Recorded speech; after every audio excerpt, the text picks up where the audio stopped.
Hello there. I'm Kathy Jones, President of the League of Women Voters of Alabama.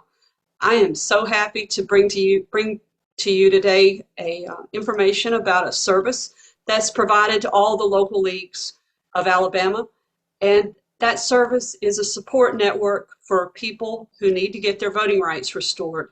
And what we'd like to do is to offer support to all the local leagues as you go out and meet people in your communities who need to get their rights restored. We have experts who can help you, and we're going to be there with you and with people who need to get their rights restored to make sure that people get back and are able to exercise their basic constitutional right, which is the right to vote. Alabama's 1901 Constitution racist roots run so deep in this, and we're seeing the effects of that today. The state's efforts to oppress poor and minorities are having devastating effects on communities, families, and individuals. And it's estimated almost 250,000 people in Alabama have lost their voting rights, and that was before the law changed in 2017. And that's 5% of Alabama's population. Over half of those people who were disenfranchised are African Americans. What is the VRR network? I'm going to hand this off to Brian Lorge, and he will give you more information. Hello, my name is Brian Lorge. I'm the League of Women Voters of Alabama lead for voting rights restoration and a member of the Tennessee chapter of the League of Women Voters. The VRR network is a group of energized volunteers working to register citizens with felony convictions that never lost their voting rights, or to restore the voting rights of those individuals that did lose them due to a disqualifying felony. Also, the VRR network provides assistance to people that have obstacles to having their voting rights restored and helps them navigate the process. There are 4 levels to the VRR volunteers, and they are trained according to their role and level of involvement. The first level is those League of Women Voter volunteers that provide direct voter services. Hopefully all these volunteers have received this training and are familiar with the VRR process. They can answer basic questions about VRR. They refer people that need further assistance to other resources that can provide the appropriate assistance to guide them through the VRR process. Today's presentation should provide this level of familiarization. This level of volunteer is key to the success of the VRR effort. Because of the number of citizens that are not aware they never lost their right to vote, or not aware of their ability to have their voting rights restored, the frontline volunteers are the best way to get this information out. Once we have made contact and informed these individuals, they can start the process to get registered and vote. Also, the frontline volunteers are key in fighting the incorrect information that currently exists about VRR. The next level of volunteers are our VRR warriors. These are the individuals who have had further training and can analyze individual cases to determine if they are eligible to register immediately, if they need to apply for a certificate of eligibility to register to vote, or are not currently eligible to register. It is helpful to have these folks at voting service events. However, this is not always possible. They may be available on call to support events. They also participate in our texting campaign to assist formerly incarcerated individuals. The third level of volunteer is our folks that have been trained in ALACORT. ALACORT is the system we use to analyze cases to determine whether a conviction is disqualifying, the citizen's status as to completion of sentence, and the status in regards to legal fines, fees, and restitution. Many, but not all of our VRR warriors have been trained in ALACORT. It's important to note that you do not need to be trained in ALACORT and have an ALACORT account to be a vital asset to the VRR effort. ALACORT support can be arranged for anyone willing to work VRR to provide them the necessary information. The last level of support in our system is our VRR ninjas. These are a couple of the most experienced individuals that we can turn to in those cases where there are unusual circumstances or the system has broken down. It may involve intervening with either our board of registrars or the Alabama Bureau of Pardons Paroles. There are 2 key takeaways from our VRR system. Anyone can participate and be of great value no matter what level you are volunteering at. The biggest task we face is educating the public, and especially those individuals with felony convictions, of their rights. The more people we have working this effort, the more effective we will be. And also, the system is designed to provide assistance wherever it is needed. It is up to the individual volunteer as to the level of involvement that they choose to participate. Thank you, Brian. As you start going through the process of interacting with citizens who need to get their rights restored, there are some expectations. And one of the things to realize is that the law in Alabama for voting rights restoration is intentionally confusing. And we're finding that administrators get it wrong all the time. And that's why it's so important for us to be there and actually support citizens as they are trying to get their rights restored. And if they're having problems, then we need to be there and do all we can to find a way to help them. And we need to be welcoming and personable as we are working with people who may have questions or feel uncomfortable with getting the assistance that they need, or they may not understand the whole process. So that's why we're all here. And as you go into the rights restoration process, be patient, respect their privacy.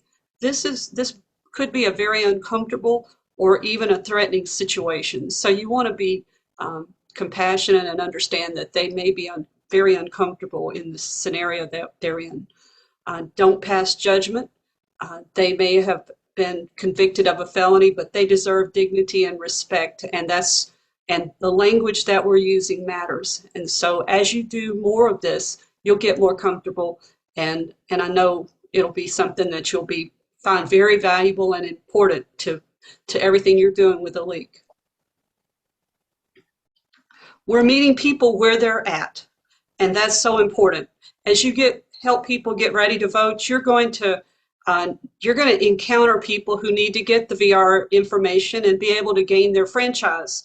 And so this service that we're providing is a free service, and it's staffed by volunteers, League of Women Voters volunteers, who can help local leagues. We are supporting some nonprofits and non-partisan organizations. And also we're working with individuals as they reach out to us, and also through a texting service project that we've got. We do need your help. Getting the word out has been a tremendous challenge in Alabama. In 2022, we're still finding people who don't realize that Alabama has now updated the law so that there is a limited list of crimes of moral turpitude. And so we need to have a focused communications campaign to try to make sure that everyone understands that losing your right to vote is not a permanent situation. And some people have actually never lost their right to vote. So we need to all be out there pushing. As you are working with people who need to get their rights restored, there is an intake process that we would like for you to follow. As you're talking to the citizen, you need to provide a flyer with a list of disqualifying convictions, and you always request for the citizens to complete the intake form, which I'm about to show you, so that our network can make sure that the people are getting the support that they need. And if the person knows that they don't have a felony conviction on the list, in state, out of state, or federal, they should go ahead and apply and register to vote. But when in doubt, check it out, because it's not difficult, and we can certainly help them with that. If the person has a disqualifying conviction, they still may be able to get their rights restored through an application to the Alabama Bureaus of Pardons and Paroles, and that is the SERV process that we're about to go talk to you more about. This is the intake form. We're calling it a Voting Rights Restoration Analysis Referral Form. And what we would like for you to do is to complete this section. The upper section is to be completed by the person asking for assistance, and make sure that they put their full name and fill it out as we've got listed here. We'll be sending you this form along with the flyer.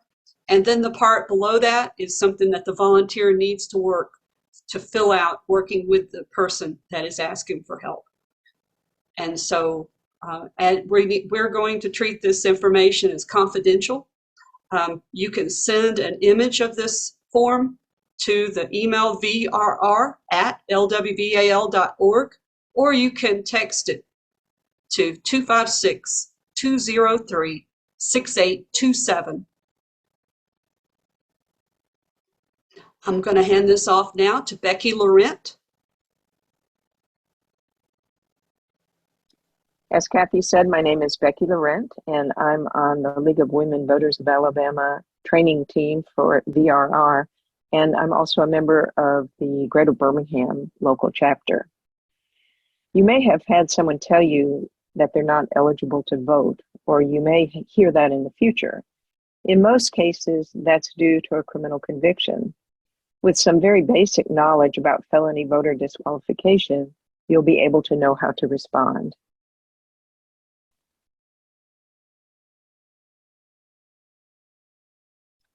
Kathy referred to the law changing in 2017, and just to give you a little bit more background about that, before 2017, the list of disqualifying convictions varied from county to county, and there was a lot of inconsistency in the way the law was implemented because there never was an official list of disqualifying convictions. In 2017, the legislature fixed that. And we sometimes refer to this change in the law in 2017 when we're talking with people in the field because they've been told in the past that they have a disqualifying conviction. And after 2017, that is worth revisiting.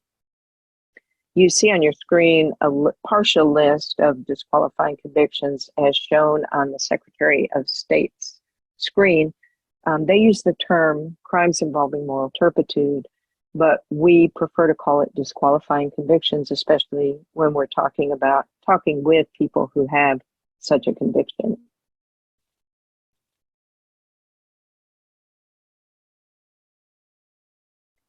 Because the rights restoration process is not identical for every disqualifying conviction, the league materials, such as the flyer that Kathy referred to, divide those convictions into categories, and we use traffic light colors to highlight the differences. The shortest sublist of disqualifying convictions, represented by the red box here, is the few offenses that take away voting rights permanently, and I have never run into that situation, and you probably won't either. From there, we go on to orange, a slightly longer list of convictions that require a pardon from the Board of Pardons and Paroles. The longest list, represented by yellow, is all the remaining crimes enumerated in the 2017 law. These convictions allow for restoration of voting rights without a pardon, provided certain conditions are met, and this is the SERV that Kathy referred to earlier. Finally, if the person you're assisting is confident that their felony conviction is not listed at all on our VRR flyer, or if the conviction was a misdemeanor, you can register them to vote right away. An example of a conviction in this last category is possession of a controlled substance, one of the most common convictions you'll run into. If that's the only felony conviction someone has, they can register to vote.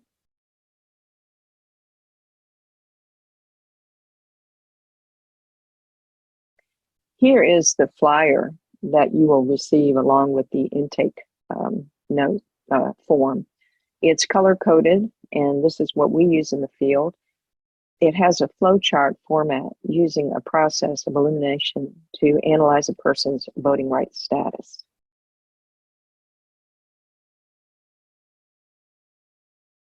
The questions on the flowchart apply to out-of-state and federal convictions as well as Alabama convictions. Sometimes the name of the crime is different, but with the help from the Campaign Legal Center, the VRR team can determine what the Alabama equivalent is and then take it from there. Let's look at the flowchart more closely, starting with question 1. In the unlikely case of an uncommuted death sentence, impeachment and conviction, or treason, the Board of Pardons and Paroles is not empowered to restore voting rights, so that person has permanently lost the right to vote. If the individual answers no to question 1, they go on to a longer list of felony convictions, which we saw in the orange box on the previous slide, serious violent offenses and certain offenses against children. that prevent them from having their voting rights restored unless they get a pardon at the board's discretion.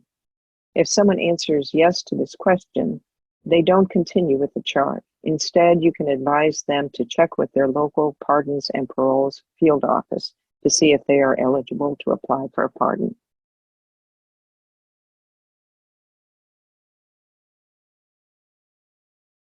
Seeking a pardon can be a lengthy and intrusive process, and some applications are denied. People who have been denied can reapply after 3 years.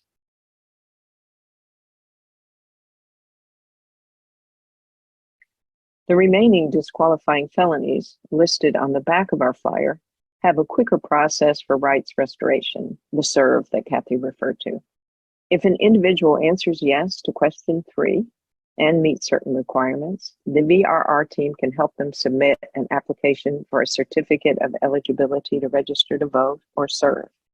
The Bureau of Pardons and Paroles processes the application within a couple of months, and they can't turn it down if the SERV requirements have been satisfied. The flowchart handout tells the citizen what their options are if they have a SERV eligible conviction, and it also lists the requirements to obtain a SERV.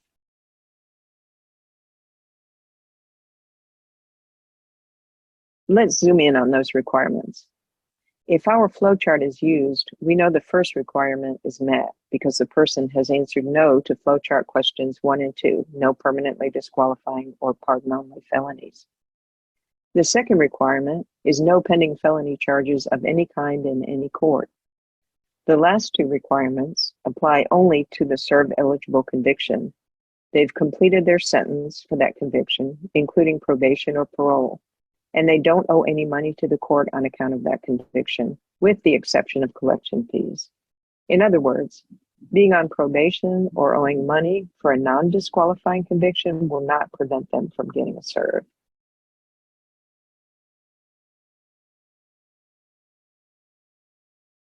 If the citizen is interested in seeing if they can get a SERV, you can provide their information to the VRR team using the Voting Rights Restoration Analysis referral form that you saw earlier. You can't guarantee that they'll get a SERV. Many citizens are unaware that they still owe money in connection with a SERV eligible conviction. But in case they are eligible, be sure to indicate whether you want us to send the partially completed application to the citizen or to you for further follow-up. Once the applicant has filled in their Social Security number and signed the application, it can be mailed on to Montgomery. If the requirements are met, the citizen is entitled to a SERV within 44 days of applying. Once they have the SERV, they can submit a copy of it with their voter registration application. Finally, if the person you're helping is confident that their conviction isn't on any of our 3 lists, simple drug possession, for example, they can go ahead and register to vote. The same is true if their conviction was a misdemeanor. Some people remember that what they were charged with more clearly than what they pled guilty to. Some people think that very old convictions don't matter. And many people don't remember the degree of their theft, burglary, or assault conviction. If you sense uncertainty, it's better to give them the option of providing their information to the VRR team so we can check their record on Alicorp before they try to register to vote.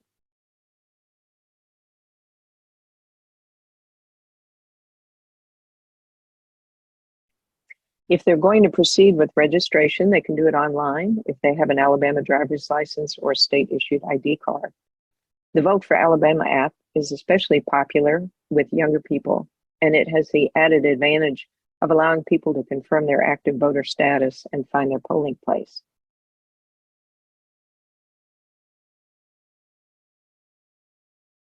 Those without an Alabama driver's license or state ID card can submit a paper application to their county board of registrars, including the last 4 digits of their Social Security number to allow identity verification.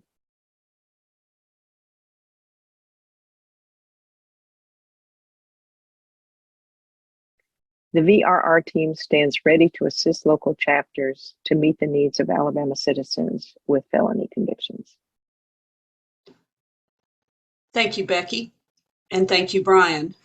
I wanted to close this out by just saying that if you need more information or to get assistance free of charge, contact the League of Women Voters of Alabama VRR network, and we can be reached at the phone number listed here, which is 256-203-6827, or you can email us at vrr@lwval.org. And look forward to working with you, and let's get everybody registered so everyone votes. Thank you so much.